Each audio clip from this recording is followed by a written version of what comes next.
खाते मिराज ढुङ्गाना भन्ने पनि एकदम दलाल है साथीहरू, होसियार रहनु होला योबाट। अहिले हामीले यसको बारेमा सोचेनौँ भने पछि पछुताउनु बाहेक केही पनि उपाय हुँदैन। यसलाई भित्रबाट अरूले नै उचाली लगेको छ। यसको चाका भित्र पछाडिबाट चाका हात हालेर उचाल्ने अरू नै छ होइन। योसँग त्यति दम छैन। र अर्को कुरा के भन्दा नि अस्ति आन्दोलन भइरहेको बेला जेएनजीको आन्दोलन भएको सुरुको दिनमा यो घरभित्र लुकेर बसेको हो कि होइन? त्यो बेला चाहिँ लुकेर बस्ने अनि अहिले चाहिँ म जेएनजीको लिडर हुँ भन्दै बाहिर आएर पार्टी खोल्न लाज लाग्दैन? अझै पनि फोरी राजनीति। त्यो नयाँ बानेश्वरमा हेर्ने भने त्यो जेएनजी साथीभाइहरूको आलो रगत अहिलेसम्म सुकेको छैन होला, त्यो रगतमाथि टेकेर फेरि पार्टी ठुक्क। लाज लाग्दैन? होइन, यहाँ काम गर्ने कालु मकै खाने भालु भने जस्तो भइरहेछ कि। अनि अर्को कुरा, तँलाई पार्टी खोल्ने पैसा कहाँबाट आयो?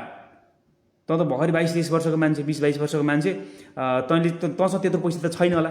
पार्टी खोल्ने पैसा कहाँबाट आयो? पार्टी कसरी चलाउँछस्? अर्को सवाल त्यो भयो। र ऊ के भन्छ पार्टीको ऊ पत्रकार सम्मेलन पनि उहाँ नयाँ बानेश्वरको एभरेस्ट होटलमा रहेछ, फेरि 5 तारे होटलमा।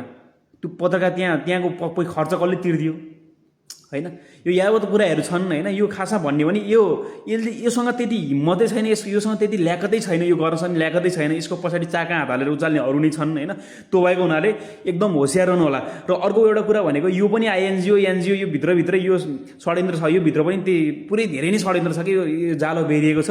त्यो भएको हुनाले यो अरूको चाहिँ बलिदानमाथि, अरूको रगतमाथि टेकेर राजनीति गर्न खोज्ने यी देशद्रोहीहरूलाई समाज निकाल होइन, देशै निकाल गर्नुपर्छ।